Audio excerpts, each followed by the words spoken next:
dan malam, terhadap panah yang terbang di waktu siang, terhadap penyakit sampar yang berjalan di dalam gelap, terhadap penyakit menular yang mengamung di waktu petang. Walau 1.000 orang rebah di sisiku dan 10.000 di sebelah kananku, tetapi itu tidak akan menimpaku. Aku hanya menontonnya dengan mataku sendiri dan melihat pembalasan terhadap orang-orang fasik. Sebab Tuhan ialah tempat perlindunganku, yang maha tinggi telah kubuat tempat perteduhanku, malapetaka tidak akan menimpaku, dan tulah tidak akan mendekat kepada kemahku.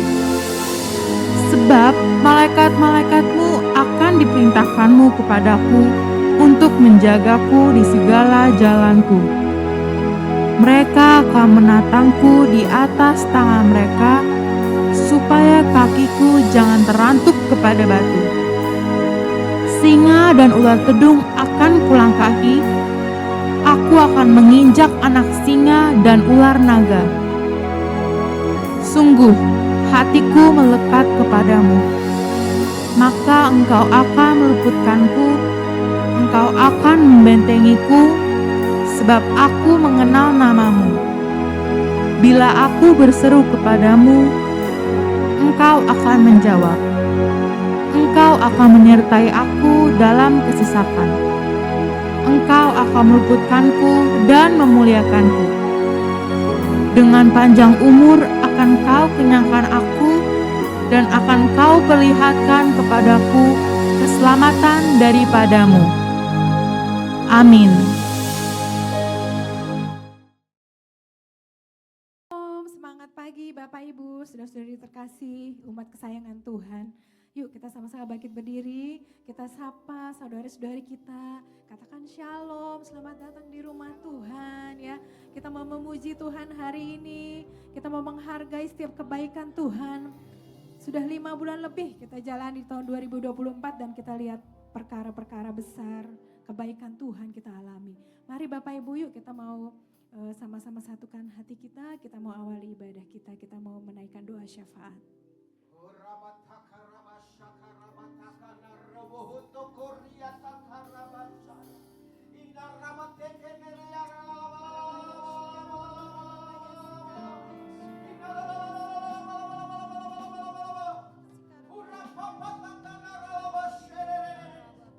Bapak, kami percaya pada hari ini.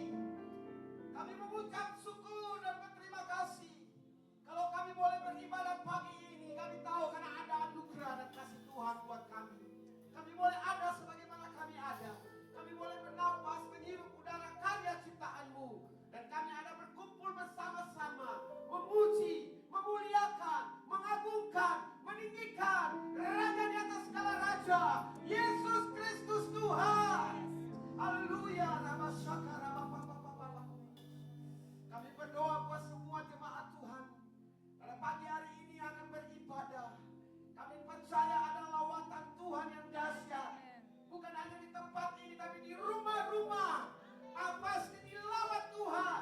Ada mujizat, ada pemulihan, ada kesembuhan, ada kekuatan, ada penyembuhan, ada sukacita. Haleluya. Dan kami berdoa Tuhan, menyerahkan gembala sidang kami bersama dengan wakil-wakil gembala yang ada, gembala rayon, gembala cekar, gembala rayon kami Pak Budi dengan Ibu, gembala cabang kami Pak Dinsa bersama Ibu Taat Tuhan, bersama dengan wakil gembala Pak Hermanto dan Ibu El dan seluruh pekerja yang Tuhan percayakan bersama-sama melayani di tempat ini. Biarlah Tuhan juga mengurapi dengan urapan yang khusus, urapan yang spesial, urapan Pentakosta ketiga, urapan yang luar biasa. Tuhan pakai hamba-hamba-Mu ini Tuhan, untuk hormat dan kemuliaan bagi nama Tuhan Yesus. Dan khususnya kami berdoa, menyerahkan bangsa kami Indonesia. Indonesia biji mata Tuhan. Indonesia diperhatikan Tuhan. Indonesia diperdulikan Tuhan. Karena ada orang percaya, ada anak-anak Tuhan, ada gereja Tuhan yang berdiri atas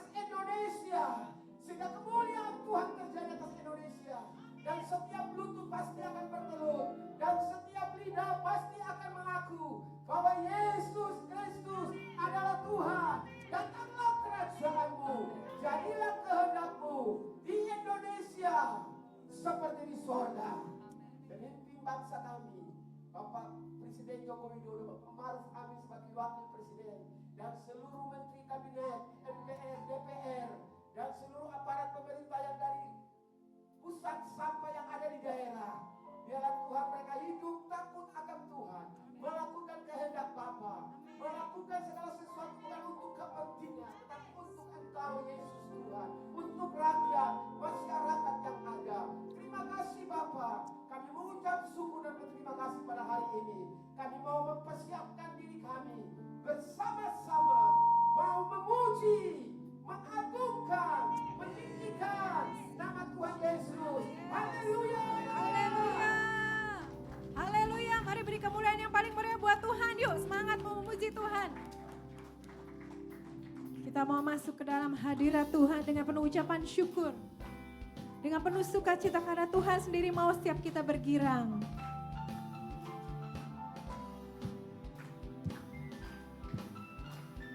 Yuk sama-sama katakan, ku masuki gerbangnya. Ku masuki gerbangnya dengan hati bersyukur, halamannya dengan pujian. Kataku hari ini harinya Tuhan, ku bersuka sebab Dia dirangkai. Sekali lagi katakan, ku masuk. Ku masuki gerbangnya dengan hati bersyukur, halamannya dengan pujian.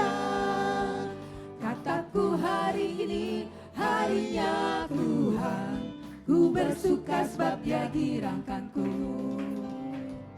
Dia girangkanku, oh Dia girangkanku. Ku bersuka sebab Dia girangkanku, oh, oh.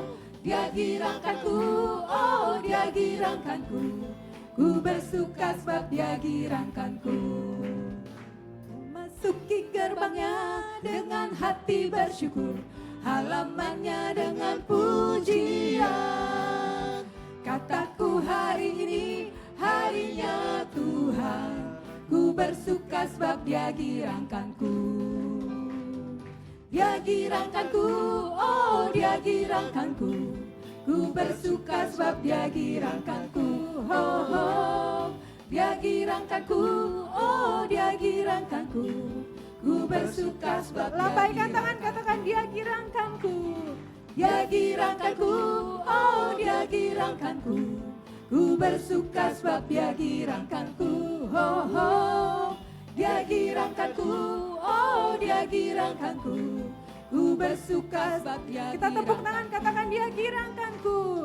Dia girangkanku, oh Dia girangkanku. Ku bersuka sebab Dia girangkanku, oh, oh. Dia girangkanku, oh Dia girangkanku. Ku bersuka sebab Dia girang. Lebih lagi katakan, Dia girangkanku, oh Dia girangkanku. Ku bersuka sebab Dia girangkanku, oh, oh. Dia girangkanku, oh Dia girangkanku. Ku bersuka sebab Dia girangkanku.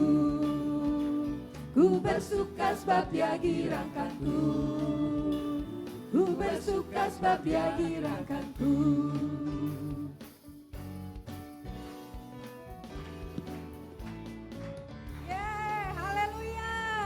Tuhan mau setiap kita bersuka cita, mari kita memuji Tuhan lebih lagi ya. Kita mau nyanyi buat Tuhan. Ini saatnya Bapak Ibu ya. Kita mau persembahkan yang terbaik buat Tuhan, nyanyi buat Tuhan, Raja segala Raja.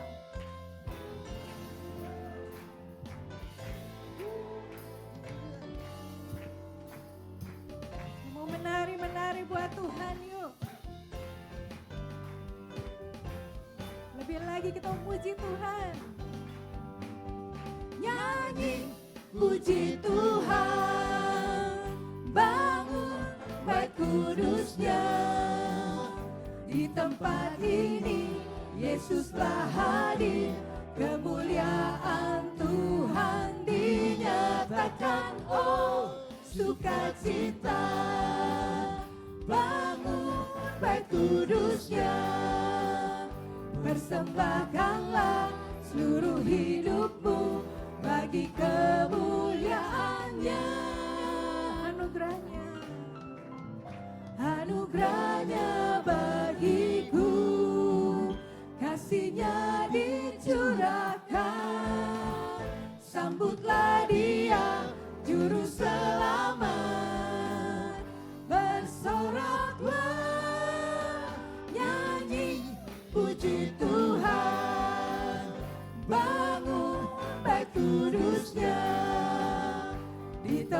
tempat ini Yesuslah hadir, kemuliaan Tuhan dinyatakan. Oh, sukacita, bangun bait kudusnya, persembahkanlah seluruh hidupmu bagi kemuliaan. Sekali lagi katakan anugerahnya. Terima kasih buat anugerahmu Tuhan, kasih-Nya dicurahkan. Sambutlah Dia, Juru Selamat. Bersorak, bersoraklah. Sekali lagi nyanyi, nyanyi, puji Tuhan. Bangun bait kudusnya, di tempat ini Yesuslah hadir, kemuliaan Tuhan dinyatakan. Oh, sukacita, bangun bait kudusnya, persembahkanlah seluruh hidupmu bagi kemuliaan-Nya.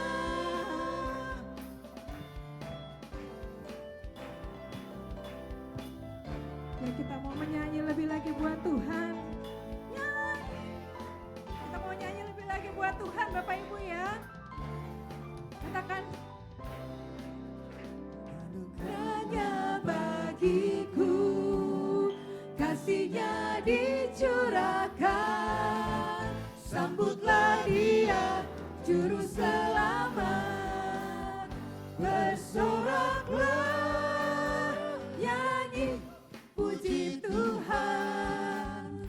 Bangun bait kudusnya, di tempat ini Yesuslah hadir, kemuliaan Tuhan dinyatakan. Oh, sukacita, bangun bait kudusnya, persembahkanlah seluruh hidupmu bagi kemuliaan-Nya. Persembahkanlah seluruh hidupmu bagi kemuliaan-Nya. Persembahkanlah seluruh hidupmu bagi kemuliaan-Nya.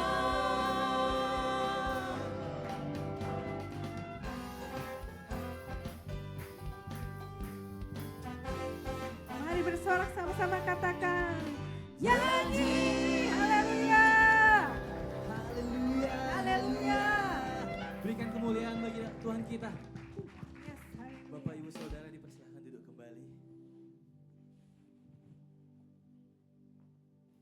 Bersama-sama kita mau nyatakan bahwa Yesus yang baik dalam hidup setiap kita, apapun kondisi dan keadaan kita saat-saat ini.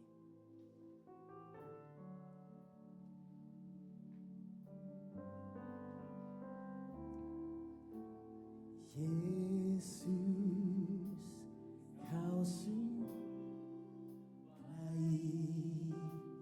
Yesus, namamu indah. Yesus, ku cinta Kau selalu. Ku tinggikan, ku agungkan selamanya. Yesus, Kau sungguh baik. Yesus, namamu indah. Yesus, ku cinta Kau selalu. Ku tinggikan, ku agungkan selamanya. Ku mau memuji-Mu, ku selalu puji-Mu. Ku mau menyembah-Mu, ku selalu sembah-Mu. Kau yang layak terima semua pujian, kemuliaan hanya bagi Tuhan. Sekali lagi kita sama-sama nyatakan bahwa Yesus baik. Yesus, kau sungguh baik. Yesus, namamu indah. Yesus, ku cinta kau selalu. Ku tinggikan, ku agungkan selamanya.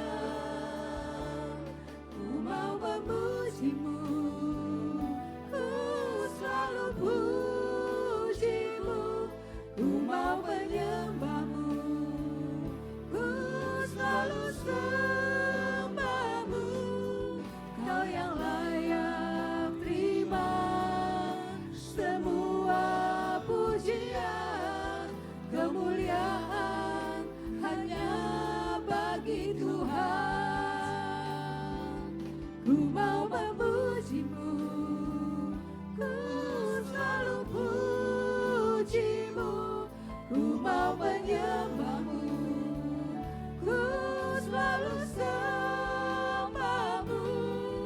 Kau yang layak terima semua pujian, kemuliaan hanya bagi Tuhan. Semua kemuliaan dan keagungan tertuju padamu, Tuhan dan Rajaku. Segenap jiwa dan nafasku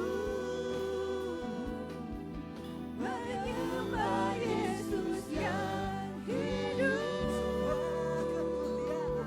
Semua kemuliaan dan keagungan tertuju padamu, Tuhan dan Rajaku. Segenap jiwa dan nafasku menyembah Yesus yang hidup.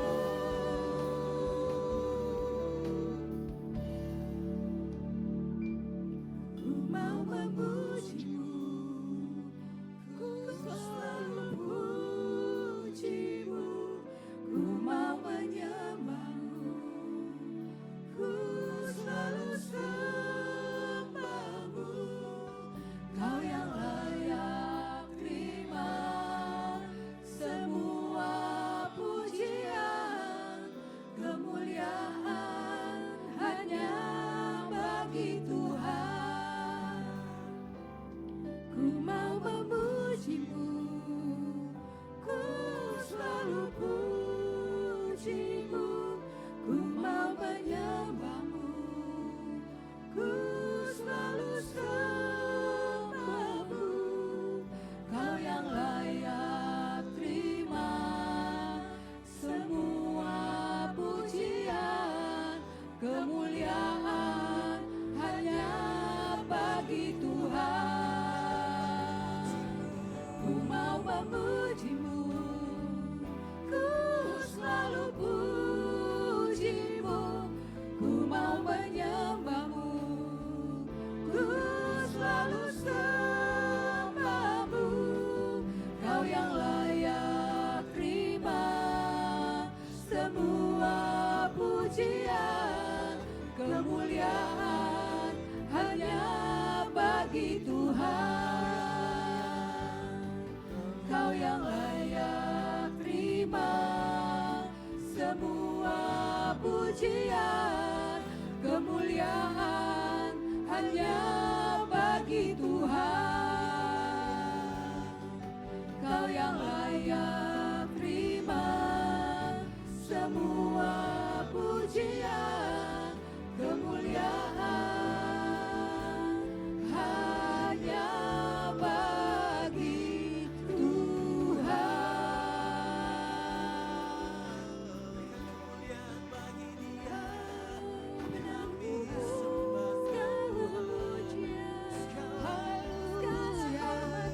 Kau sungguh baik.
Hanya Engkau yang ditinggikan, hanya Engkau yang layak dipuji-puji dan Tuhan Yesus. Kami mau mengucap syukur Tuhan Yesus.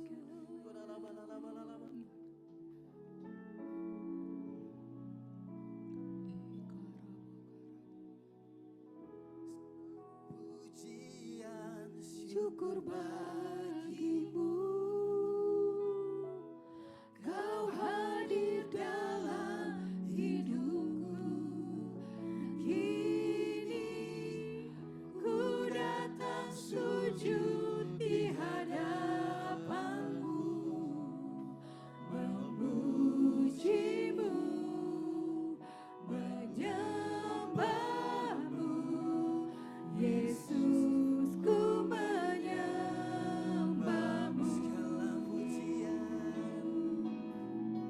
Segala pujian, syukur bagimu, Kau hadir dalam hidupku. Dan kini ku datang sujud di hadapanmu, memujimu, menyembahmu, Yesus, ku menyembahmu.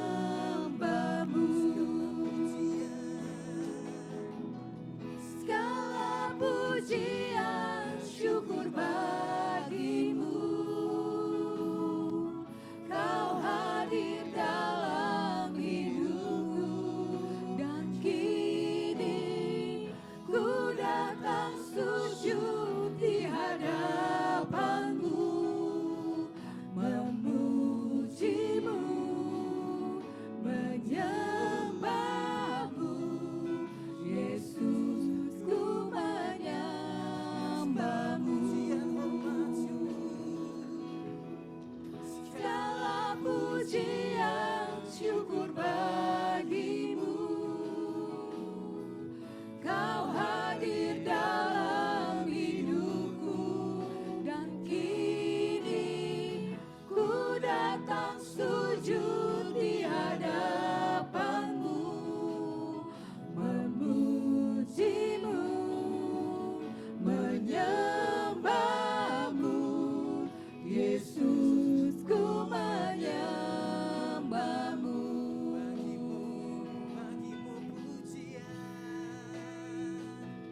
Bagimu pujian, hormat, kemuliaan, Kaulah kebanggaan di dalam hidupku. Janjimu bersinar, buktikan Kau besar. Tiada yang seperti-Mu, Yesus, Tuhanku.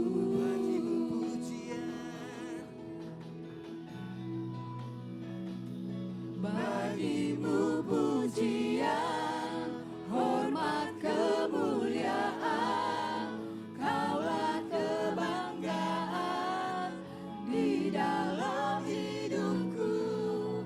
Janjimu bersinar, buktikan Kau besar. Tiada yang seperti-Mu, Yesus, Tuhanku. Mari jemaat Tuhan, kami undang untuk bangkit berdiri. Bagimu pujian, hormat, kemuliaan, Kaulah kebanggaan di dalam hidupku. Janjimu bersinar, buktikan Kau besar. Tiada yang seperti-Mu, Yesus, Tuhanku. Bagimu pujian,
Kami percaya Tuhan di dalam pujian penyembahan Engkau sudah menyatakan diri-Mu Tuhan, bahwa Engkau Allah yang besar dan tidak ada Allah yang seperti Engkau, bahwa Engkau yang pegang tangan kami dalam setiap langkah-langkah hidup kami Tuhan, detik demi detik hidup kami Tuhan, tidak pernah Engkau memejamkan mata-Mu Tuhan.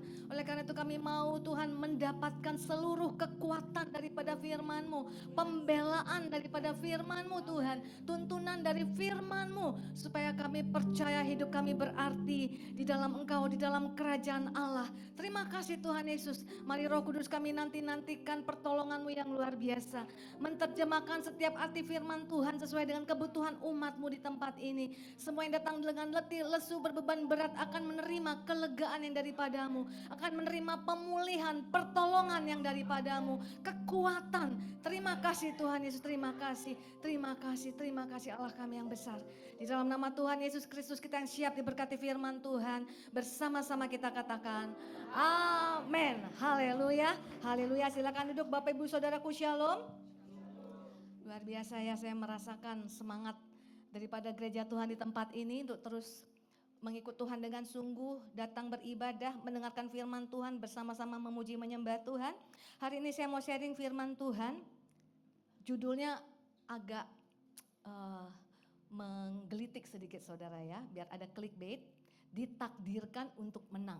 Ya, jadi saudara dan saya itu ditakdirkan untuk menang. Kata takdir itu apa sih? Ditetapkan sebelumnya. Ya, jadi sebelum segala sesuatu persoalan yang membutuhkan perjuangan untuk menang, Tuhan sudah bilang kita lebih daripada pemenang. Amin. Jadi kalau kita jadi orang yang loyo, berarti kita melawan takdir kita. Orang yang melawan takdir yang sudah direncanakan Allah, ya akhirnya dia nggak ngalami kemenangan.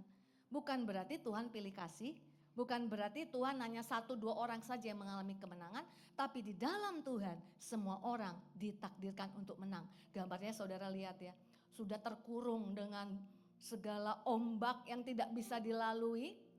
Gambarnya orang di marketplace nih saudara ya, biar lebih bisa relate dengan persoalan saudara hari-hari ini. Gak bisa lihat jalan keluar. Tapi untuk keadaan yang seperti itu pun Tuhan bilang kita lebih daripada pemenang. Jadi kita perlu pegang erat-erat firman Tuhan, percayai firman Tuhan. Nah saudara, saya pernah khotbah sebelumnya tentang menang atas badai kehidupan. Sebenarnya ini masih lanjutannya. Ya, jadi kalau kepengen lihat bagian sebelumnya, saudara bisa lihat di YouTube GB Menteng. Di sana semuanya khotbah bagus-bagus. Ya saudara ya, kita bisa belajar lagi. Dan saya teringat waktu itu untuk di sini teman kita ya, Esra juga pernah mengalami nggak tahu lagi jalan mau menang gimana. Ratusan 175 ya, Esra ya, lamaran nggak ada satu pun yang diterima. 175 lamaran pekerjaan, satu pun nggak ada diterima. Tapi saya ingat kata-kata dia yang sangat menyentuh hati saya. Ketika dia mengerti bahwa dia perlu bergantung kepada firman Tuhan. Dia ulang-ulangin lagi khotbah yang sudah pernah didengar. Ya paling enak kan sekarang saudara ya, ada jejak digital saudara ya. Buka lagi YouTube, dengar. Mungkin baca lagi ayatnya. Sehingga dia dapat kekuatan firman Tuhan itu. Dan sehingga ketika dia mendapatkan pekerjaan, dia tahu dia itu ditakdirkan menang. Amin. Jadi waktu pernah dalam satu pertemuan saya bilang sama Esra waktu baru pertama kali dia bekerja. Ayo Esra, kamu bagikanlah masa-masa kamu berjuang itu supaya menolong kita juga yang sedang berjuang. Saya ingat sekali perkataan dia waktu itu. Nggak enak ngingatnya, saking perihnya, mengingatnya pun dia nggak mau saudara. Tapi saya bilang justru Esra, bukan cerita ketika kamu sudah dapat pekerjaan itu yang paling penting. Cerita yang paling penting itu adalah ketika kamu nggak melihat apa-apa, kamu masih berharap sama Tuhan. Karena di sekeliling kita masih banyak orang-orang yang ngalamin titik seperti gelap, nol. Mereka butuh bukan cerita waktu kita sudah berhasil promosi. Jadi dia butuh cerita sebelum itu terjadi, apa yang kita alami. Bagaimana cara kita untuk tetap bertahan. Dan puji Tuhan, nah makanya hari ini kita lihat secara lengkap, ini pasal yang baik sekali. Saudara di rumah baca berulang-ulang. Markus pasal 4 ini adalah petunjuk, blueprint. Kalau saudara mau ngalami kemenangan, secara utuh baca dari awal sampai akhir. Karena kalau di khotbah nggak bisa semuanya dibaca. Nah Markus pasal 4, kenapa Tuhan bilang, aku ciptakan engkau untuk menang. Kalau mau menang harus ada perlombaan, amin. Kalau mau menaklukkan harus ada masalah. Nggak bisa namanya menaklukkan kalau keadaan tenang-tenang saja. Apa yang mau ditaklukkan? Jadi harus ada persoalan, bahkan semakin berat, semakin mustahil. Wah, ketika kita menang semakin luar biasa bobot Tuhan dalam hidup kita. Markus pasal 4, ini ayat yang sudah pernah saya bagikan. Apa yang Tuhan ciptakan suasana supaya murid-murid mengalami kemenangan? Suasana badai, amin. Dan Tuhan tidak segera menolong ya. Markus pasal 4 ayat 35, pada hari itu waktu hari sudah petang, Yesus berkata kepada mereka, marilah kita bertolak ke seberang. Berkali-kali saya sudah pernah katakan ini saudara, yang punya ide Tuhan Yesus, yang punya rencana Tuhan Yesus, yang memasukkan kita ke dalam satu situasi Tuhan Yesus, marilah kita bertolak ke seberang. Tapi pada ayat 37, lalu mengamuklah taufan yang sangat dahsyat dan ombak menyembur masuk ke dalam perahu, sehingga perahu itu mulai penuh dengan air. Isyarat tenggelam, isyarat gak ada pengharapan, isyarat gak ada jalan keluar lagi saudara. Kenapa Tuhan izinkan situasi itu? Karena Dia ciptakan kita untuk menang. Tangan Tuhan Yesus. Ketika Tuhan menyembuhkan orang sakit, orang sudah banyak lihat. Tapi ketika Dia juga berkuasa atas alam, ada yang ngomong gini, belum pernah kami lihat seperti ini. Jadi Tuhan lagi taruh dalam hidup kita ini cerita-cerita perjuangan, berusaha bertahan. Supaya orang sekeliling kita juga bilang, belum pernah loh kulihat kayak begini. Artinya apa? Kalau engkau bisa lalui pasti ada backingmu dong, amin. Siapa backing kita? Tuhan. Kalau mengadakan kekuatan, murid-murid tenggelam saudara. Apalagi waktu itu diciptakan lagi suasana Yesus tidur. Ini kan kita bisa menghubungkan diri kita ya. Kita udah doa, kita udah ikut Tuhan sungguh rajin ibadah, kok gak ada juga jalan keluar. Yesus kayak tidur ya. Sekarang banyak generasi Z ya, katanya generasi strawberry itu generasi Z gak ke atas, sama gak tuh ya. Banyak keluhan-keluhan orang tua kalau gak ngerti ini saudara, ya memang mereka beda dengan kita dulu. Generasi strawberry katanya. Dibilang A gak mau, dibilang B gak mau, A, B sampai Z dia gak mau saudara ya. Terus kemudian Pak Binsar bilang ada berita muncul ya di media 10 juta generasi Z tidak punya pekerjaan. Jadi artinya ngelamar pekerjaan susah. Jadi berita-berita itu harus ada di gereja Tuhan. Kalau saudara mau overcome, mau menaklukkan, cari di firman Tuhan. Amin. Karena kalau nasihat-nasihat yang lain bisa berubah. Tapi kalau firman Tuhan gak bisa berubah. Amin. Kalau dia sudah dikatakan A, pasti A. Dia katakan B, pasti B gitu saudara. Jadi Tuhan ciptakan situasi ini. Kenapa saya bilang Markus pasal 4 itu blueprintnya, coba saudara lihat. Markus pasal 4 itu menyatakan blueprint ditakdirkan untuk menang. Jadi Markus pasal 4 ini saudara ada 5 perikop. Sehingga saya katakan ini pasal bagus ya. Saudara lihat perikop pertama itu Tuhan khotbah. Jadi Markus pasal 4 ini yang ayat 35 ini perikop terakhir. Boleh geser slide-nya. Ini slide terakhir. Jadi kalau saudara lihat itu ada 5 perikop dalam satu pasal. Yang tadi tentang angin ribut itu perikop terakhir, perikop 5. Perikop 1, 2, 3, 4 Tuhan khotbah. Tuhan khotbah. Yang mau kita bahas nanti yang nomor 2, 3, 4. Karena nomor 1 ini adalah esensi daripada yang nomor 2, 3, 4. Perumpamaan tentang penabur saudara udah tahu semua lah ya. Tentang itu bicara apa sih penabur? Bicara tentang benih firman Tuhan dan hati. Jadi mau lihat Tuhan berkuasa ditentukan oleh tidak hanya firman Tuhan, tapi hati. Kalau hati kita berbatu-batu, firmannya gak bisa tumbuh. Ada tekanan sedikit, langsung meninggalkan Tuhan. Atau yang bersemak duri, sudah mau tumbuh, bahkan di satu terjemahan yang pasal Alkitab yang lain, sudah tumbuh, sudah berbuah, tapi buahnya masam. Gak bisa jadi berkat. Ya. Jadi Tuhan bilang untuk yang 2, 3, 4 ini bicara hal yang sama. Esensinya di pertama kali Tuhan kasih gong dulu. Gong. Nah ini bicara apa? Hatimu dan firman. Firman aja gak bisa. Makanya kalau orang itu ya saudara kejar-kejar hamba Tuhan itu suatu perbuatan yang salah. Sampai gak bergereja dengan tetap lagi. Gereja ini ditentukan siapa pengkhotbah yang hebat. Bukan masalah firman yang diberitakan orang hebat saja. Hatimu. Hatiku jadi tanah yang subur enggak? Dan kemudian Tuhan bicara perumpamaan tentang pelita. Ini yang mau kita bahas saudara. Perumpamaan tentang benih yang tumbuh. Perumpamaan tentang biji sesawi. Baru terjadilah, ayolah kita pergi ke seberang dan terjadi badai. Jadi artinya gini, sebelum terjadi badai itu Tuhan sudah siapkan panduannya. Itu ada di 1, 2, 3, 4. Tuhan itu tidak pernah saudara melakukan sesuatu tanpa ngomong dulu sama kita sebelumnya. Bahkan sebelum dia disalibkan pun dia tahu ini murid-murid akan meninggalkan dia terserak-serak. Dia udah ngomong sebelumnya. Supaya kalau engkau ngalamin, ingat semuanya perkataanku yang sudah kukatakan sebelum aku disalibkan. Bahkan ketika murid-murid berpikir dia akan jadi raja, ditabiskan mungkin di istana. Dia sudah ngomong sebelumnya bahwa dia akan mati, saudara, dia akan dikuburkan 3 hari, dia ngomong tentang Yunus. Dia udah ngomong dulu sebelumnya supaya ketika engkau ngalami itu kepekatan kehidupan, ketika rabi yang mereka percaya harus mati, kau ingat dulu aku sudah ngomong sebelumnya. Yesus selalu begitu. Bahkan ketika Petrus belum menyangkali pun, dia sudah ngomong. Kenapa?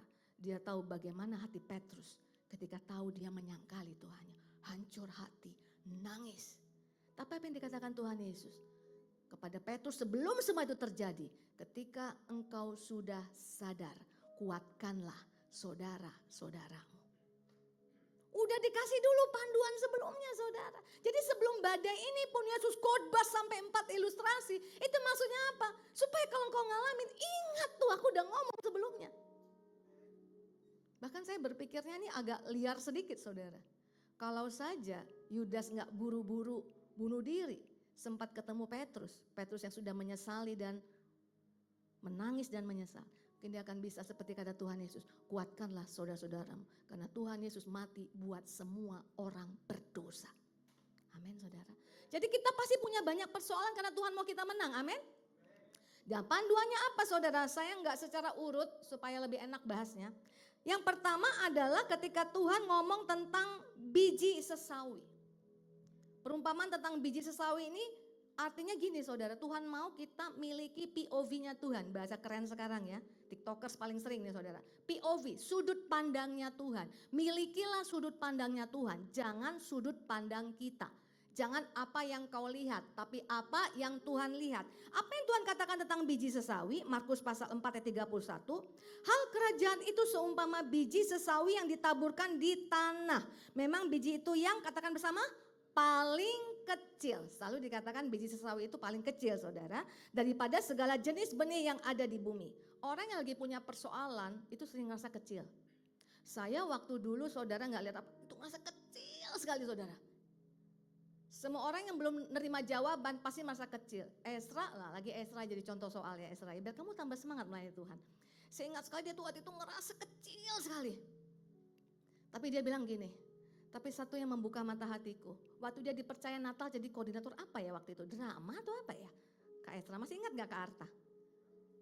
Terus dia ngomong gini, kok orang yang belum berhasil seperti aku, berarti dia merasa kecil kan? Kok aku dipercaya ya sama Bapak Gembala ya? Untuk satu jabatan yang menurut Esra hanya orang-orang yang sudah berhasil lah yang mengemban itu. Jadi orang yang punya persoalan tuh dia ngerasa kecil saudara. Dia ngerasa tidak berarti, tapi Tuhan bilang sekalipun yang paling kecil daripada segala jenis benih yang ada di bumi. Ayat 32, tetapi apabila ia ditaburkan, ia tumbuh dan menjadi lebih besar daripada segala sayuran yang lain dan mengeluarkan cabang-cabang yang besar sehingga burung-burung di udara dapat bersarang dalam naungannya. Kita bisa merasa seperti kecil saudara. Tapi di dalam Tuhan, percaya kepada cara Tuhan.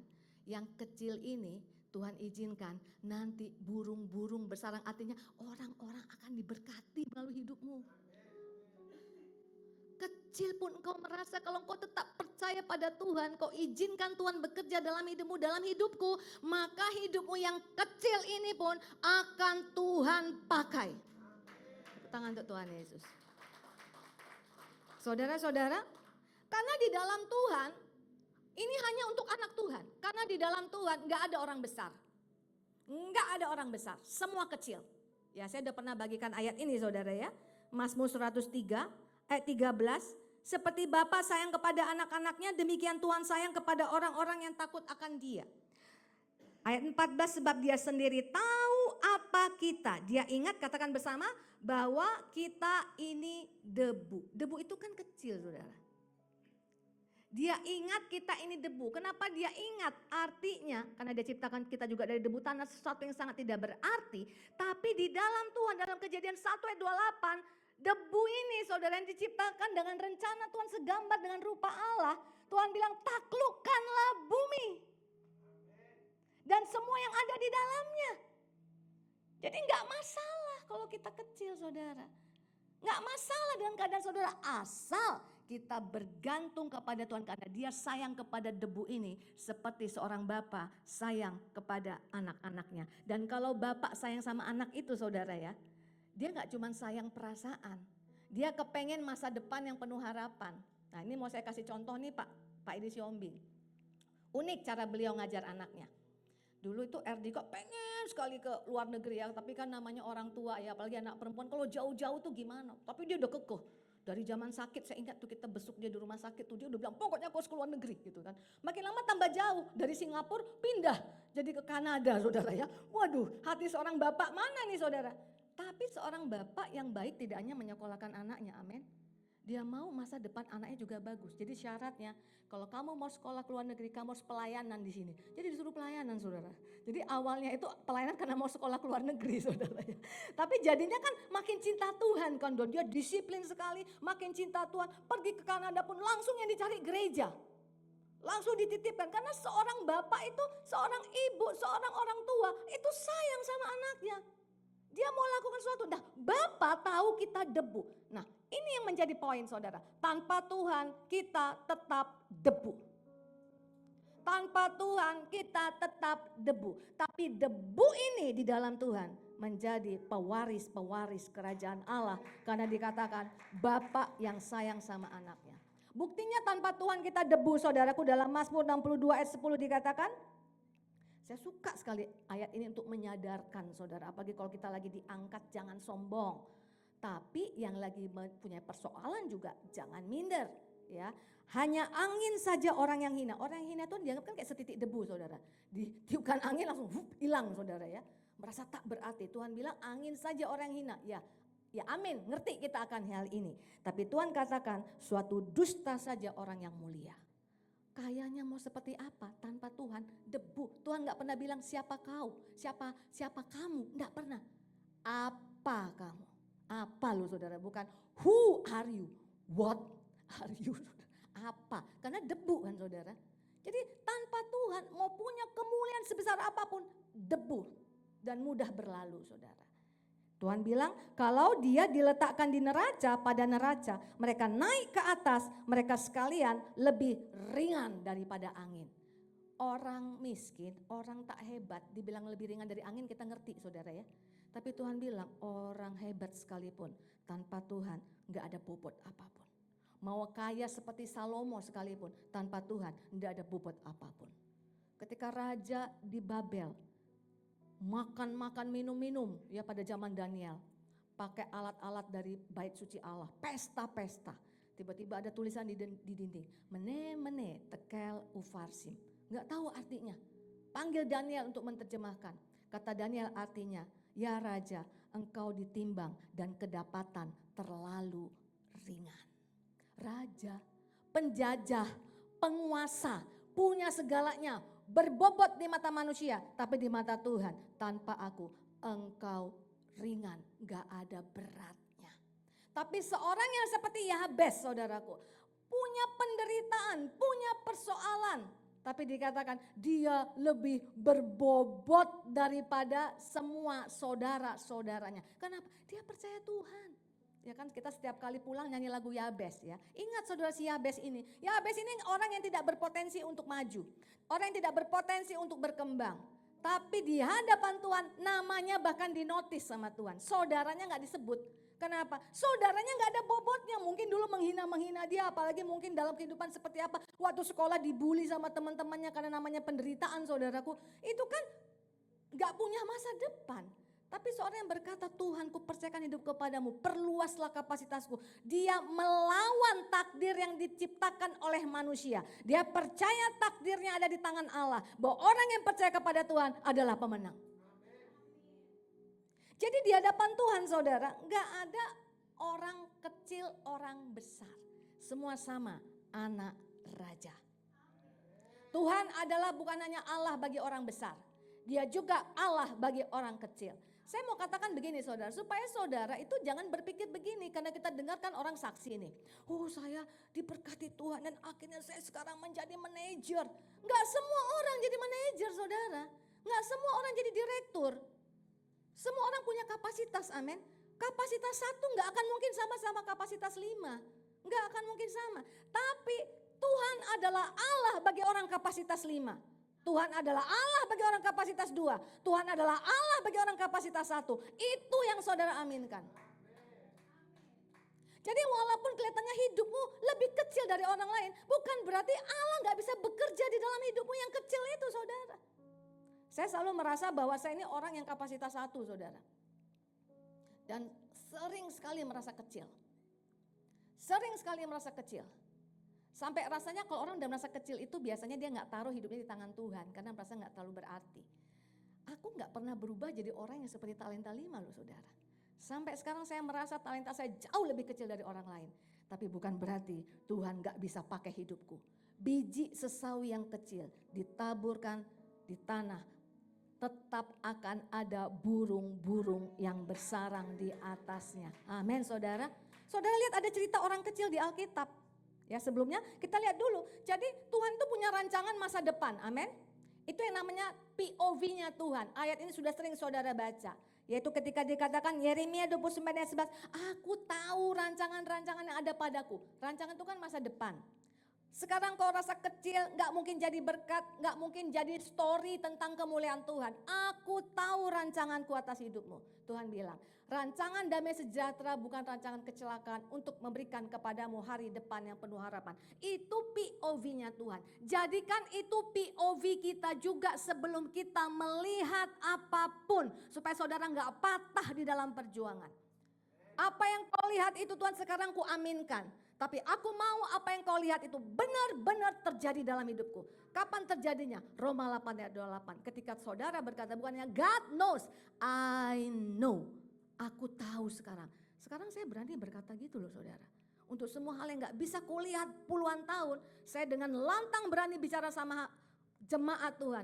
Aku tahu sekarang bahwa Allah turut bekerja dalam segala sesuatu, termasuk hidupmu, hidupku, talentamu, talentaku yang kecil. Tuhan bisa bekerja di dalamnya, mendatangkan kebaikan bagi mereka yang mengasihi Dia, yaitu bagi mereka yang terpanggil sesuai dengan rencana Allah. Sekali lagi, ini tidak untuk semua orang, tapi orang yang terpanggil, yang mengasihi Tuhan, yang percaya firman Tuhan, yang mau bilang sekalipun belum lihat apa-apa, aku percaya Tuhan. Sebab itu aku tidak akan patah semangat. Aku akan kerjakan yang kau sediakan di depanku. Aku akan terus berikan yang terbaik. Itu artinya orang yang percaya.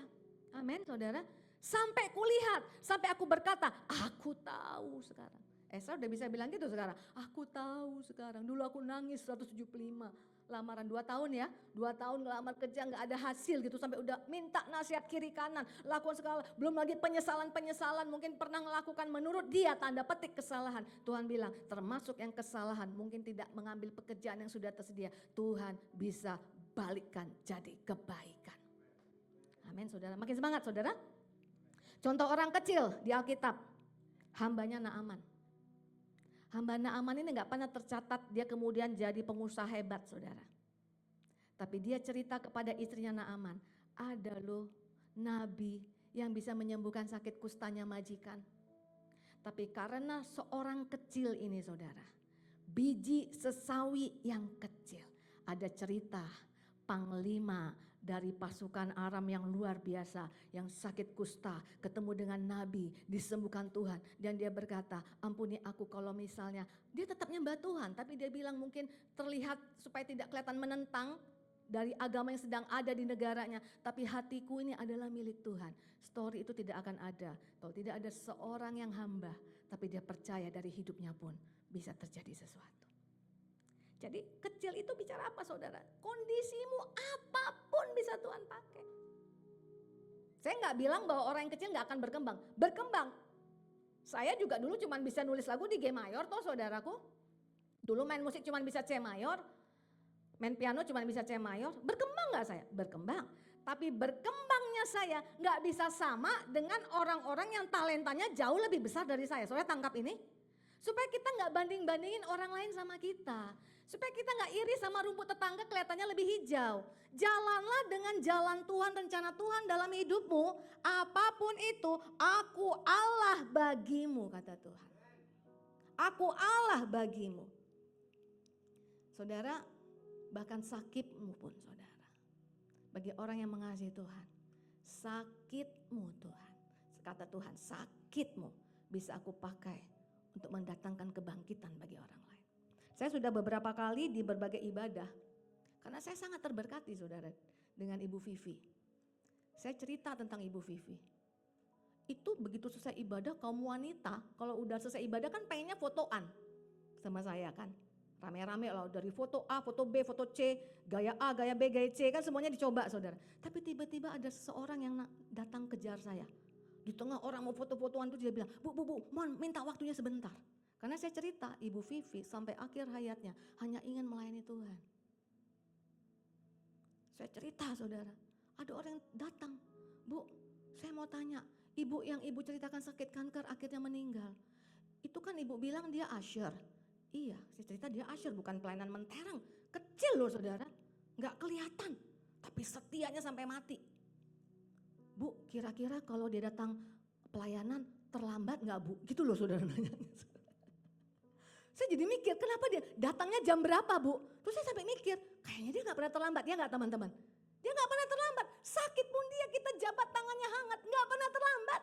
Disuruh duduk gak mau demi nyalam jemaat-jemaat dengan hati yang penuh gembira. Padahal dia udah habis kemo, padahal dia sakit saudara. Luar biasanya semangatnya itu untuk melayani Tuhan. Saudara dia pakai wig saudara, saya sampai shock. Dia datang pakai wig. Bu, udah rontok rambutnya bu. Enggak bu, loh kenapa pakai wig? Sudah saya persiapkan sebelum rambut saya rontok. Udah kayak Tuhan Yesus dia saudara ya. Dia pokoknya gak mau terganggu pelayanan. Jadi sebelum rontok kan biasanya kan orang kemo kan rontok rambutnya. Sebelum rambutku rontok udah ku beli dulu wignya. Supaya gak ada alasan. Waktunya pelayanan kan wanita lah yang namanya kan. Kalau rambutnya gak ada udah mulai habis gitu kan saudara malu. Bayangkan demi rindunya melayani Tuhan. Saudara, saya mau bilang saudara. Cerita sakitnya Ibu Vivi. Dia meninggal sakit. Tapi seperti Elisa nabi yang punya mujizat 2 kali lebih banyak daripada Elia. Meninggal karena sakit. Saudara cari aja sakit di Alkitab. Keluar tulisan tentang Elisa. 2 kali lebih hebat daripada Elia. Pengurapan mujizat 2 kali lebih hebat. Tapi dia meninggal karena sakit. Tapi apa yang dikatakan? Tulangnya Elisa membangkitkan orang mati. Dia yang sakit dikuburkan, ada orang lagi bawa, udah tinggal tulang-tulang, ada orang memandu jenazah, mau dimakamkan, ada musuh datang, langsung dicampakkan aja ini jenazahnya ini. Ternyata kena ke kuburannya Elisa, nggak tahu gimana lah saudara, pokoknya kena ke tulangnya Elisa. Orang itu bangkit. Jadi artinya apa? Keadaan kita yang kecil, bahkan cerita sakit kita pun, kalau kita sungguh-sungguh di dalam Tuhan, itu bisa membuat orang lain imannya bangkit. Sudah berapa kali saya dengar Ibu Vivi jadi berkat saudara. Jadi jangan merasa Tuhan gak adil dengan keadaanmu. Apapun keadaanmu, percaya Tuhan, dia juga Allah bagi hidupku. Dan yang kedua ketika Tuhan bilang, minta tuntunan Tuhan, ketika Tuhan bilang perumpamaan tentang pelita, ada di Markus pasal 4. Markus pasal 4 ayat 21, lalu Yesus berkata kepada mereka, orang membawa pelita bukan supaya ditempatkan di bawah gantang atau di bawah tempat tidur, melainkan supaya ditaruh di atas kaki dia. Sebab tidak ada sesuatu yang tersembunyi yang tidak akan dinyatakan, dan tidak ada sesuatu yang rahasia yang tidak akan tersingkap. Ini bisa kita berusaha mengerti dalam berbagai aspek. Tapi karena ini bicara tentang kita bisa menang atas segala tantangan yang kita hadapi, kita ditakdirkan untuk menang. Artinya begini, orang kalau lagi punya persoalan kan ngerasanya gelap kan saudara. Gak bisa lihat apa-apa. Tuhan bilang keadaan yang kau gak bisa lihat apa-apa, itu akan disingkapkan. Kenapa Tuhan izinkan terjadi? Ya, firman-Mu pelita bagi kakiku dan terang bagi jalanku. Selama kita terus doa, Tuhan tuntun aku, bahkan belum melihat, hanya percaya saja ketika tiap hari satu. Makanan paling utama firman Tuhan itu bukan di mimbar ini hari Minggu, saudara. Bukan, saudara. Bukan waktu komsel, bukan. Saat teduh kita yang rutin tiap hari. Itulah tempat yang paling subur bagi Tuhan bicara sama kita. Tuntunan demi tuntunan demi tuntunan. Punya hati yang rendah untuk selalu diajar. Jangan pernah jadi seperti orang Farisi. Makin tahu firman Tuhan udah gak bisa lagi dengar khotbah. Apalagi kalau yang dia dengar itu orang yang baru-baru bertobat. Tuhan bisa pakai siapa saja untuk beri tuntunan. Amin. Bagi Naaman bisa seorang hamba. Kan dia awalnya gak mau nih saudara. Gak percaya kan saudara. Gak percaya dia saudara. Apalagi waktu tuntunannya harus di sungai yang jorok saudara. Waduh makin gak percaya saudara. Tapi kalau punya hati yang rendah, itu diajar sama siapapun. Tuhan mau ngomong mungkin Tuhan tuntun aku. Belum ngerti-ngerti juga udah ada ayat tapi kok belum terjadi. Tuhan akan pakai segala cara untuk meneguhkan kita, untuk kita menang. Percayalah saudara. Tuhan itu katanya kalau kita minta hikmat, dia gak pernah tahan-tahan. Kalau kita minta hikmat untuk tuntunan persoalan kita, dia gak pernah tahan-tahan. Yakobus 1 ayat 5, tetapi apabila di antara kamu ada yang kekurangan hikmat, hendaklah ia memintakannya kepada Allah yang memberikan kepada semua orang dengan, katakan bersama, murah hati dan dengan tidak membangkit-bangkit, maka hal itu akan diberikan kepadanya. Setiap kali kita minta tuntunan untuk ke depan, Tuhan ajari aku Tuhan. Tuhan tuh gak pernah bilang gini, hidupmu masih kayak gitu, minta-minta tuntunan. Nggak pernah membangkit-bangkit. Kenapa? Tuhan mau kita menang. Amin saudara. Saya ingat masa-masa saya nggak percaya bahwa itu gelap sekali buat saya saudara. Itu saya lihat. Kadang-kadang udah nggak mau, udah nggak ada gunanya lah pelayanan, udah nggak ada baca firman. Kita nggak baca firman, Tuhan akan pakai orang sekeliling kita untuk bicara sama kita. Berkali-kali saudara saya diteguhkan tuh lewat orang lain.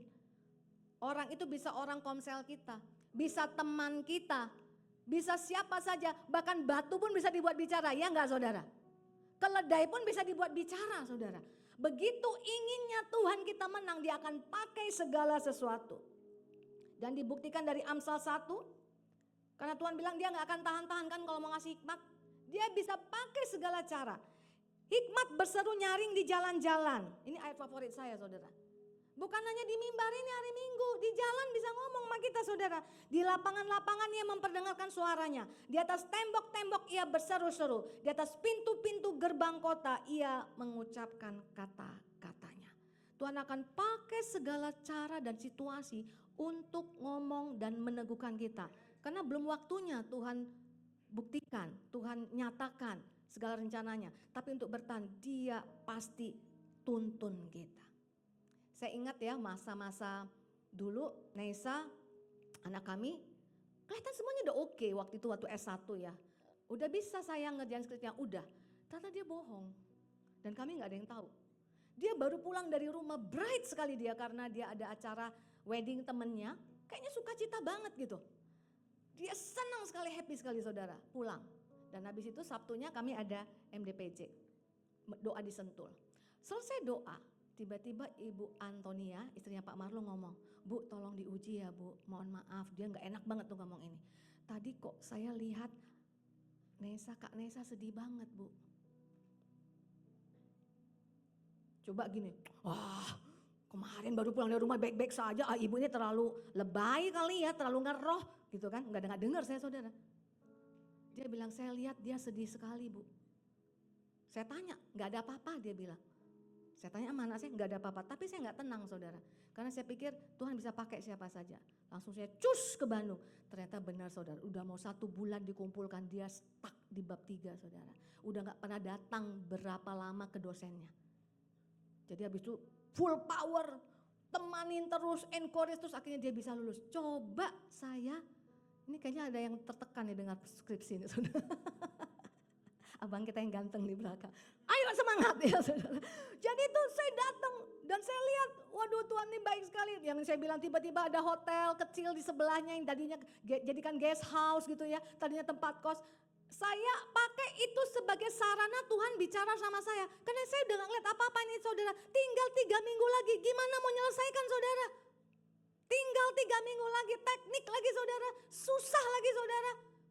Sampai berbulan-bulan dia nggak bisa selesaikan. Tapi begitu saya lihat itu ada guest house yang tadinya nggak ada, salon tadinya berubah jadi guest house. Saya bilang ini Tuhan bicara sama aku supaya aku bisa nginap di sini karena tempat kosnya nggak bisa nginap. Berarti Tuhan mau dia lulus. Itu bicara sama saya saudara.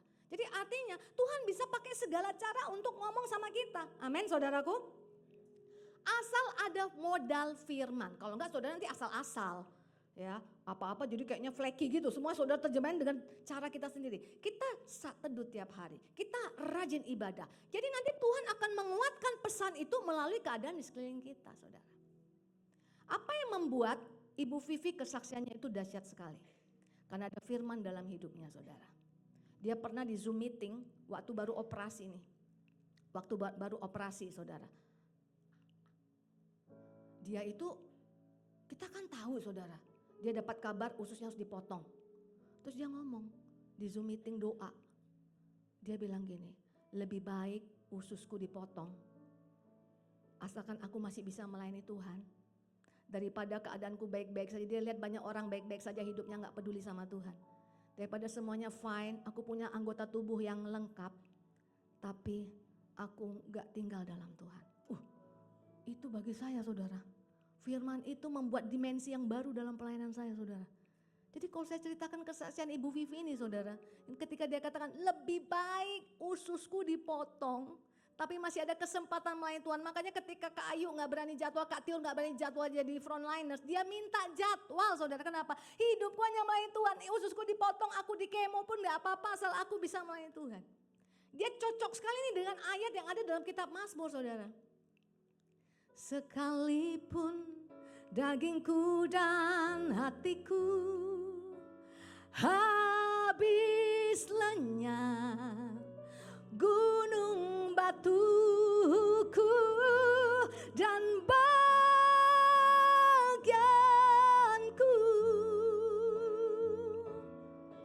tetaplah Allah selama-lamanya. Sekalipun dagingku dan hatiku habis lenyap, gunung batuku dan bagianku,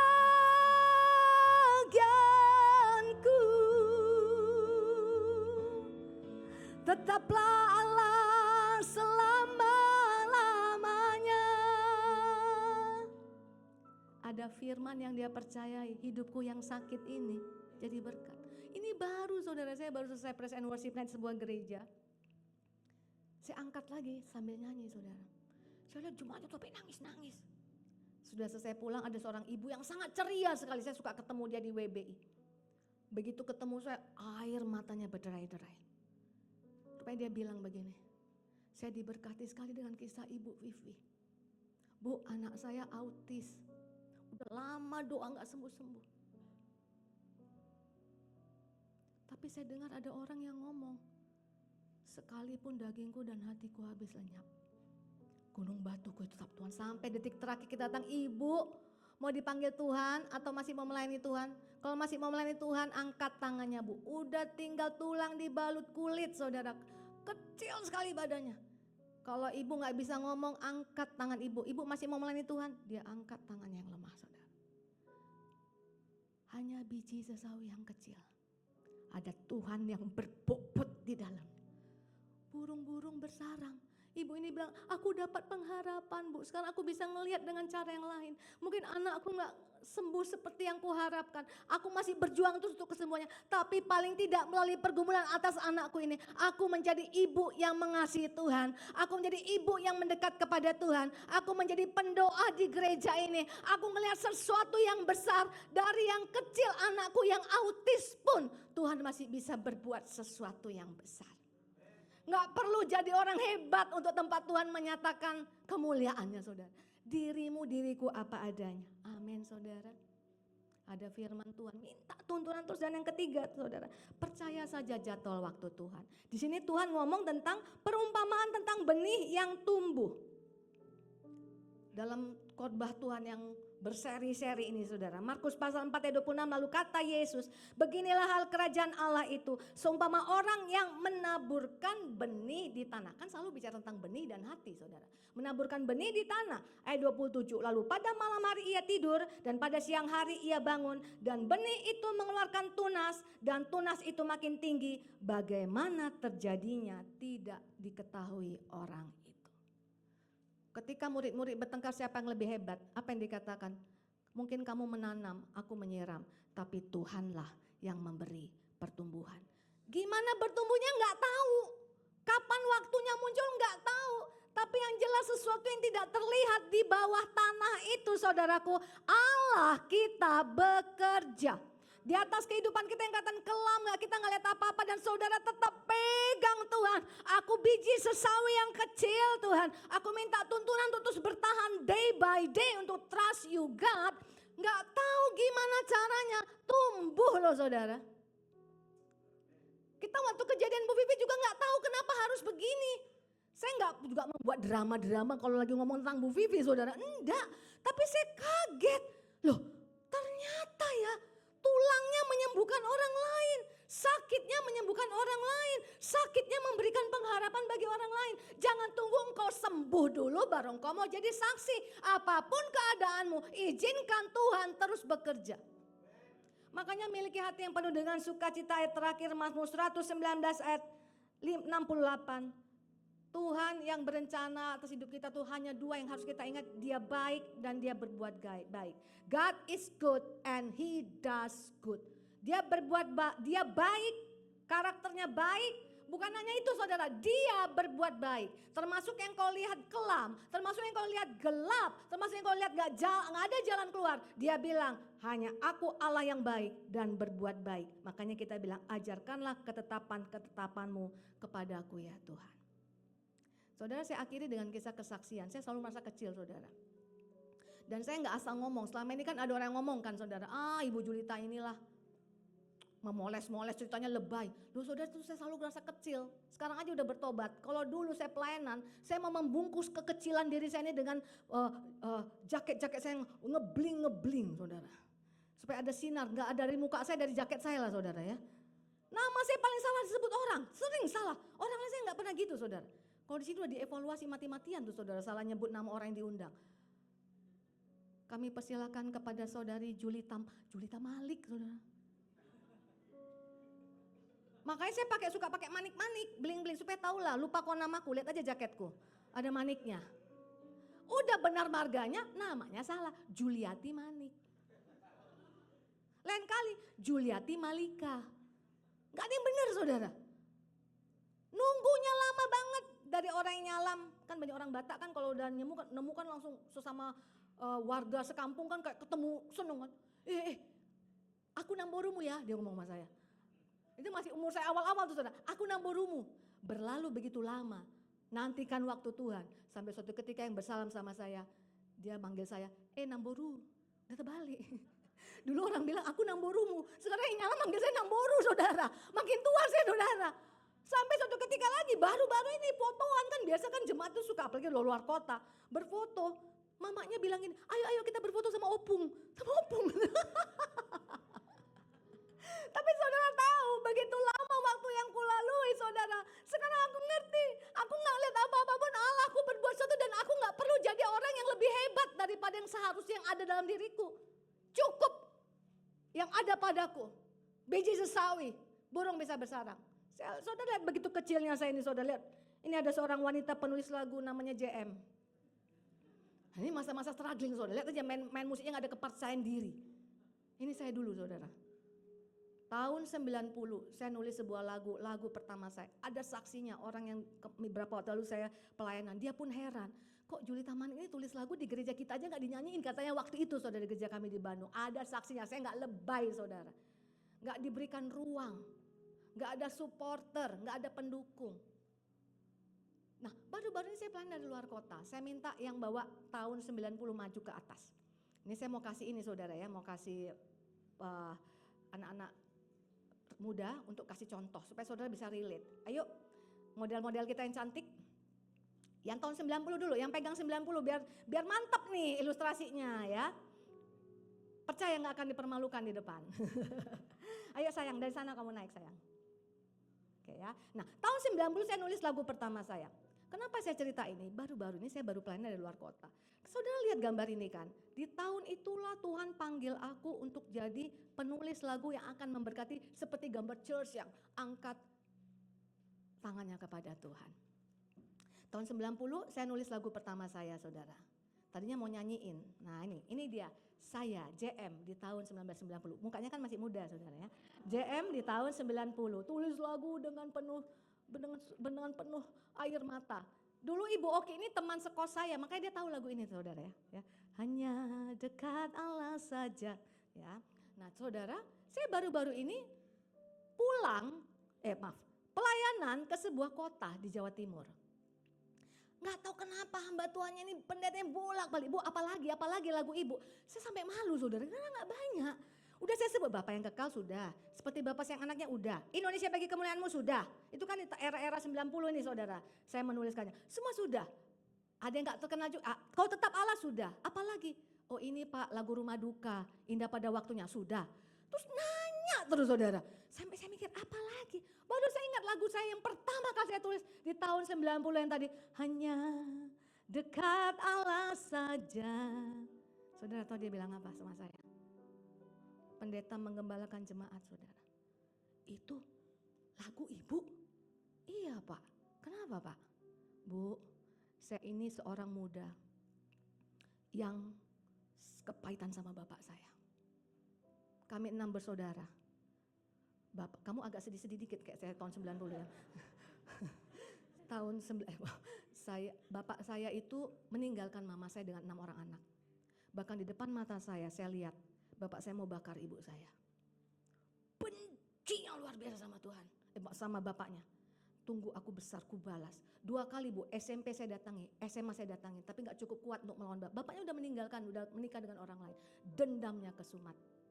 Tapi kemudian saya dengar lagu Ibu itu. Mari kan, sini yang tahun 2015 ya.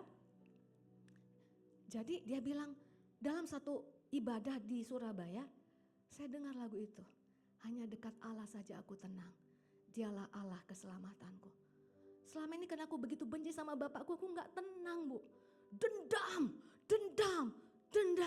Tiba-tiba aku dengar lagu yang mengatakan, hanya dekat Allah saja.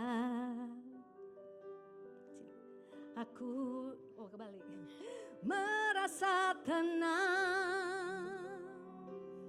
Daripadanya lah keselamatanku. Hanya dia gunung batu dan keselamatanku. Nah saudara, dia bilang gini, saya dengar lagu itu tanpa tahu siapa penulisnya. Saya nangis. Saya lepaskan pengampunan sama bapak saya. Tiba-tiba hatiku yang galau ini dengar kalau dekat Allah itu bisa tenang. Dan dia Allah keselamatan. Dia terima Tuhan Yesus dari juru selamatnya. Ini cerita baru pertama saya dengar, saudara.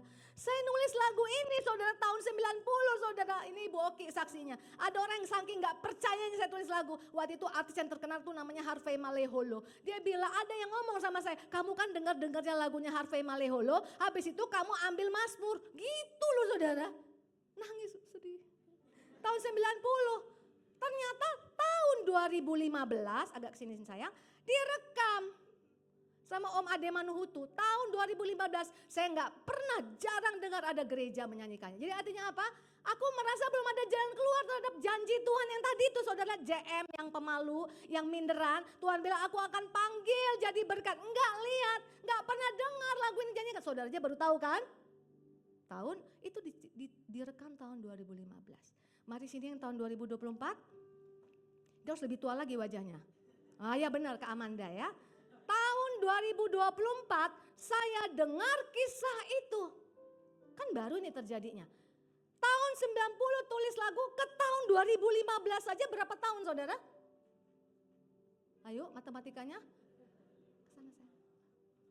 15 tahun kan? Ini kan tahun 90, kesini berapa tahun, saudara? 25, ternyata lebih lama dari yang saya bayangkan, saudara. Saya pikir 15 tahun, 25 tahun,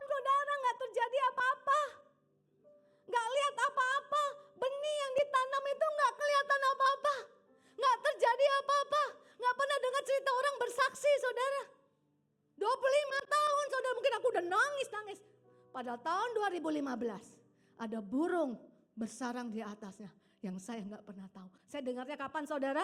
9 tahun kemudian. Saudara lihat ini, periode ini. Dari tahun 90 saya tulis, lebih lama lagi kalau saya baru dengar tahun 2024. Sekian lama waktu menunggu, tidak ada alasan Allah tidak bisa bertindak. Poin saya apa saudara? Sekarang minta yang paling tua, yang bawa kertas kosong. Dia harus paling tua dari 3 anak-anak remaja ini saudara. Kalau nggak lebih tua nggak cocok timelinenya saudara. Nah ada Kak Tiur kan? Kak Tiur paling ujung. Jangan di sini nanti terlalu muda bayi. Sana ya. Saya mau bilang apa? Tuhan bilang kan dia rancangkan masa depan kan? Ya nggak saudara? Masa depan tuh belum terjadi. Jadi waktu tahun 90, tahun 2015 ini adalah masa depan bagi saya. Saya udah lihat? Belum. Terjadi? Terjadi. Tahun 2015 dengan tahun 2024 saya mendengarkan kisah itu. Tahun 2015 udah direkam gak terjadi perubahan, saya nangis. Saya sudah bisa lihat tahun 2024 beliau mengembalakan 500 orang saudara. 500 orang. Seorang yang dendam bisa diubahkan dan dia bilang aku gak bisa lupa lagu itu Bu. Tiap hari masih ku nyanyikan. Dan dia gak pernah tahu saya yang tulis saudara. Saudara lihat, aku nangis tahun 2015. Sudah kulihat tahun 2024 ada orang yang bisa mengembalakan 500 orang melalui biji sesawi yang kecil. Enggak kulihat. Ini masa depan buat saya pada saat 2015. Dia gagal enggak menggenapinya? Enggak gagal. Sekarang aku punya banyak persoalan di tahun 2024. Ini enggak tahu kapan dijawabnya saudara. Masih kosong. Belum tahu tahunnya. Aku punya persoalan tahun 2024. Tapi ada janji Tuhan yang dia bilang, enggak engkau lihat pun akan tumbuh. Aku sudah tahu kapan? Enggak tahu. Itu masa depan bagiku. Tapi aku lihat di sana dari tahun 90, masa depan 2015 aku enggak tahu. Tuhan bisa genapi janjinya. Tahun 2015 aku masih kecewa. 2024 aku enggak membayangkan aku pernah bisa dengar cerita itu saudara. Tapi ternyata di masa yang aku lihat itu, ketika terjadi Tuhan bisa mengenapi janjinya. Itu yang membuat saya berani berjalan untuk masa depan yang aku enggak tahu ini saudaraku. Kapan tuh setiap persoalanku, persoalan jemaat Tuhan, doa-doamu yang belum dijawab. Percayakan dirimu kepada Tuhan. Silakan duduk kembali. Tepuk tangan untuk Tuhan Yesus. Gak ada yang kecil di dalam Tuhan. Gak ada yang kecil selama kita mempercayakan hidup kita kepada Tuhan. Mari tim praise and worship. Kita mau pegang Tuhan.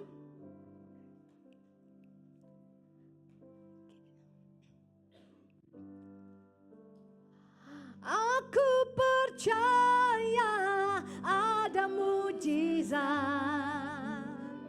Aku percaya Tuhanku dahsyat. Perbuatan ajaib telah dikerjakannya. Aku percaya ada mujizat. Aku percaya Tuhan. Aku percaya ada mujizat. Aku percaya Tuhan. Aku percaya Tuhanku dahsyat. Perbuatan ajaib telah dikerjakannya. Aku percaya ada mujizat. Jemaat saja katakan jemaat. Aku percaya ada mujizat. Ayo biji-biji sesawi di hadapan Tuhan. Percayakan hidupmu kepada Tuhan. Burung-burung akan bersarang di dahan-dahanmu. Dia Allah yang gak pernah ingkar janji saudara. Minta tuntunan hari demi hari. Pada waktunya dia akan genapi. Bersama-sama aku percaya ada mujizat. Aku percaya jamah umatmu ya Tuhan. Jamah pengharapan mereka Yesus. Telah dikerjakannya. Aku percaya. Karena Tuhanku dahsyat. Aku percaya. Aku percaya ada mujizat. Aku percaya Tuhanku dahsyat. Perbuatan ajaib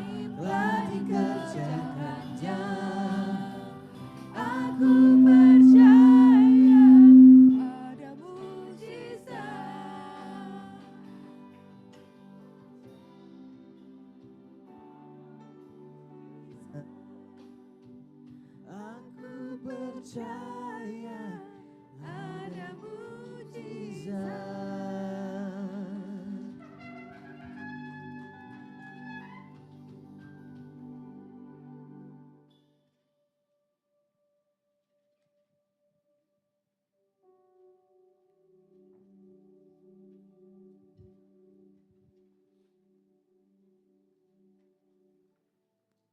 Haleluya. Khotbah yang luar biasa, saya yakin kita dikuatkan, kita diberi pengharapan. Masih ada jalan, masih ada kesempatan. Masa depan yang luar biasa Tuhan sediakan bagi kita, yang kita perlu lakukan. Tetap percaya, berpegang pada janjinya. Dan semua ini sudah ditentukan karena Tuhan Yesus mati di kayu salib bagi kita. Karena dia sudah mati bagi kita, apalagi soal-soal yang lain itu jauh lebih kecil. Percaya saja, amin. Itulah yang akan kita lakukan, kita akan mengenang kematian dia, kita hormati, kita hargai, kita syukuri. Mari kita bangkit berdiri. Yang belum mendapatkan roti dan anggur boleh angkat tangan untuk dilayani.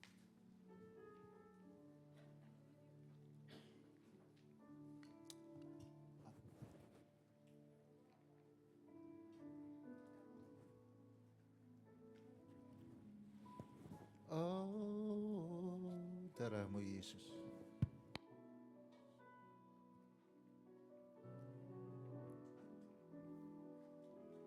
Darahmu sucikan ku, darahmu beri kehidupan, darahmu gantikan ku sebagai korban tebusan. Sucikan ku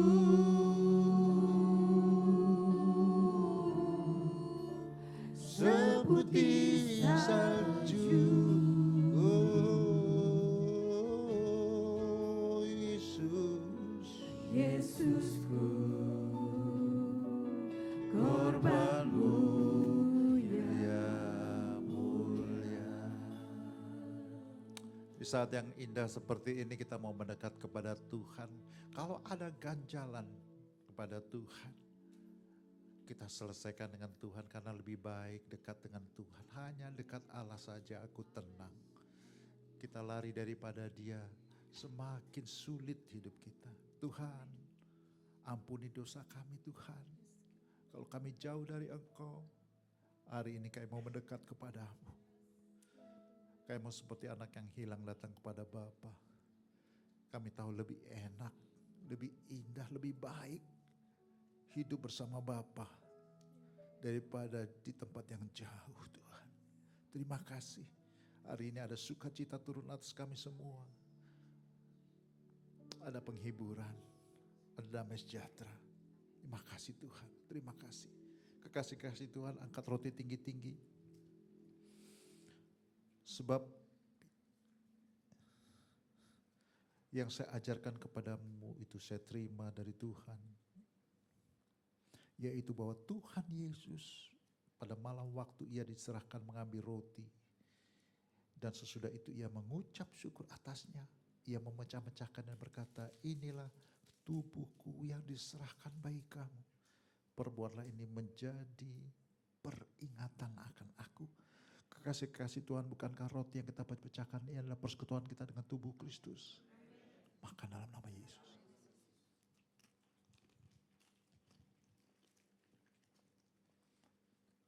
Makasih Tuhan, ada kesembuhan. Ada kesembuhan. Kita angkat cawan tinggi-tinggi. Demikian juga ia mengambil cawan sesudah makan lalu berkata, cawan ini adalah perjanjian baru yang dimeteraikan oleh darahku. Perbuatlah ini setiap kali kamu meminumnya, menjadi peringatan akan aku. Kekasih-kekasih Tuhan, bukankah cawan ucapan syukur yang atasnya kita mengucapkan syukur adalah persekutuan kita dengan darah Yesus. Minum dalam nama Yesus.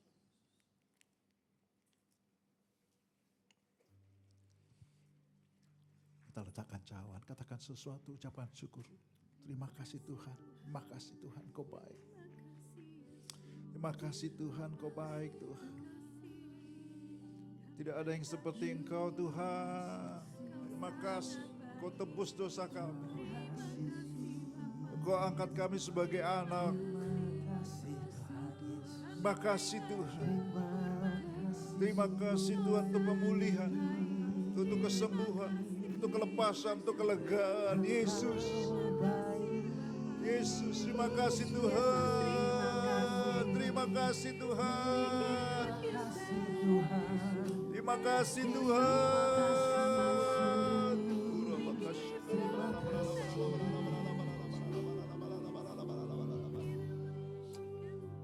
Angkat kedua tangan kita. Terima kelegaan, kesembuhan, kelepasan, pemulihan, hikmat, jawaban, terobosan. Terima. Itu milikmu, itu milikmu. Sebagai anak-anak Allah, terima di dalam nama Yesus. Terima pemulihan, terobosan, kelepasan, kelegaan, kesembuhan. Kami mau lebih lagi Tuhan. Lebih lagi Tuhan, terima. Terima di dalam nama Yesus. Terima kasih Yesusku, terima kasih Yesusku. Puji syukur hanya bagi Tuhanku. Terima kasih Yesusku, terima kasih Yesusku. Puji syukur hanya bagi Tuhanku.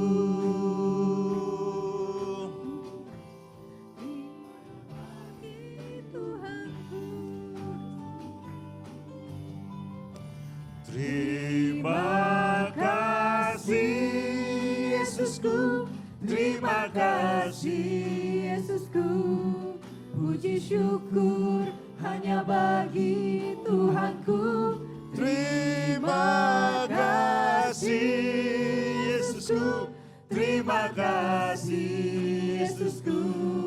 Puji syukur hanya bagi Tuhanku. Puji syukur hanya bagi Tuhanku. Bagimu Tuhan Yesus. Puji syukur hanya bagi Tuhanku. Haleluya. Haleluya. Bagimu Tuhan syukur kami. Haleluya. Haleluya. Amin. Silakan duduk Bapak yang dikasihi Tuhan. Luar biasa sekali firman hari ini. Amazing. Seharusnya saya bagikan khotbah minggu pertama, tapi saya tahu Ibu Aat minggu pertama ternyata tidak ada pelayanan. Nanti khotbah minggu pertama, khotbah saya dipindah ke minggu keempat atau minggu kelima ya. Baik, haleluya. Kita diberi kesempatan untuk memberi persembahan maupun persepuluhan. Di balik segala persembahan yang dipentingkan Tuhan adalah kemurahan hati kita kepada Dia. Itu yang jauh lebih penting dari nilai uangnya atau nominalnya. Baik, kita akan berdoa. Tuhan, kami mau memberi padamu, biarlah di balik semua pemberian yang kami lakukan Tuhan, karena kami mengasihi Engkau, kami mensyukuri Engkau, dan kami mau berkemurahan Tuhan di dalam hidup kami. Terima kasih, berkati umat-Mu dalam pekerjaan, usaha, studi, rumah tangga, masa depan, jodoh. Biarlah berkat Tuhan mengalir berlimpah-limpah. Di dalam nama Yesus, amin.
Puji Tuhan, firman Tuhan hari ini yang sangat memberkati iman jemaat Tuhan, mengucapkan terima kasih atas pelayanan firman Tuhan hari ini oleh Ibu Gembala PDM Julita Manik.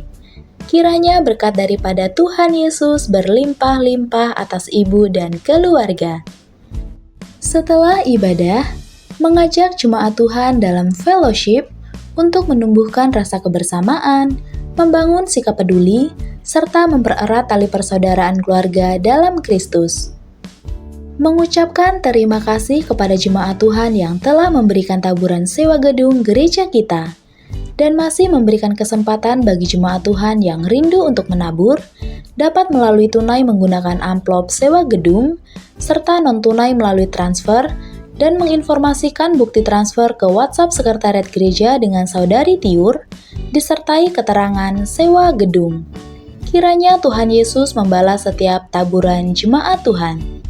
Hendaklah kita saling mendoakan, dan setiap doa yang dinaikkan bersama-sama dengan keyakinan akan mendatangkan kuasa. Bagi jemaat Tuhan yang memiliki pergumulan atau kerinduan, gereja kita menyediakan kotak doa.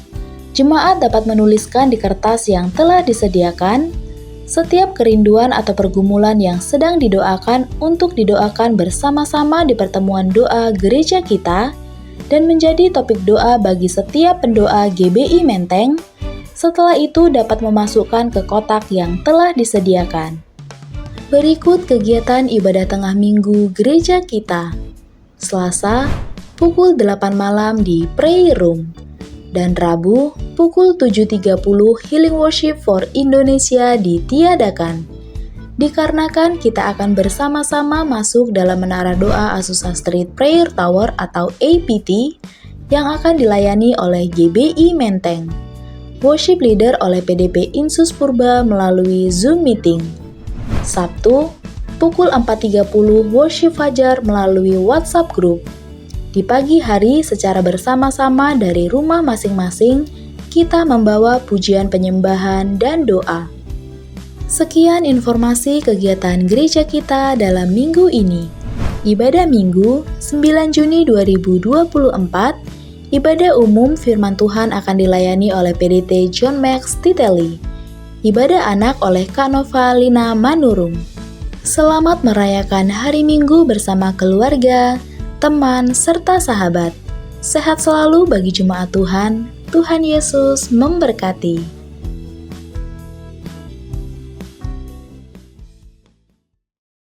Untuk jemaat yang baru pertama kali hadir, untuk dapat bangkit berdiri kepada Saudara Johannes Cornelius Panjaitan. Boleh para pelayan jemaat Tuhan dapat memberikan salam, selamat datang. Boleh dapat bergabung kembali di minggu berikutnya kepada Saudara Johannes.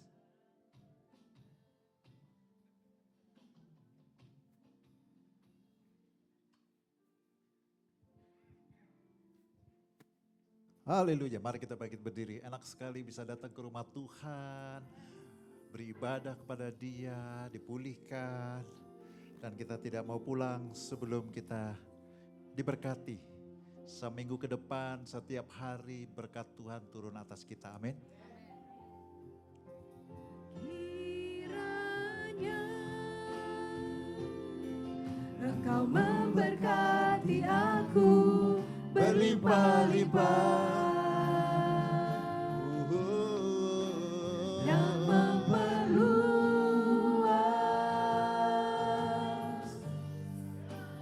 daerahku,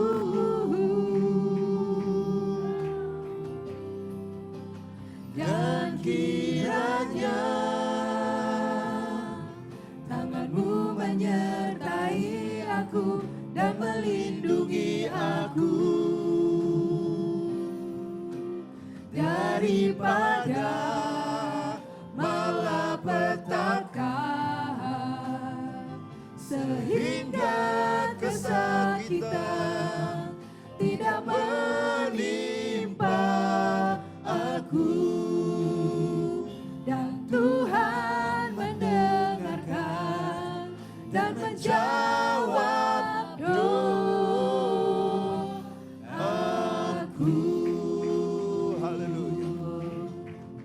Mari kita angkat kedua tangan kita. Bapa di surga, ini domba-dombamu menatapmu Tuhan untuk menerima berkat darimu. Sepanjang minggu ini berkat-Mu itulah yang menjadi kekuatan, penyertaan, perlindungan, benteng, juga yang melipat kali gandakan apapun yang kami lakukan dan tabur dalam hidup kami. Kekasih Tuhan, ingat selalu tangan Tuhan berpihak padamu, membela engkau, membuat engkau beruntung dan bujur dalam apapun yang kau lakukan. Karena kemurahan Bapa, kasih Yesus dan persekutuan yang manis dengan Roh Kudus menyertai engkau hari ini sampai kedatangan Tuhan dan sampai selama-lamanya. Kita yang sudah diberkati katakan amin. Kami memuji kebesaran-Mu, ajaib Tuhan, ajaib Tuhan. Kami memuji kebesaran-Mu, ajaib Tuhan, ajaib Tuhan, ajaib Tuhan, ajaib Tuhan.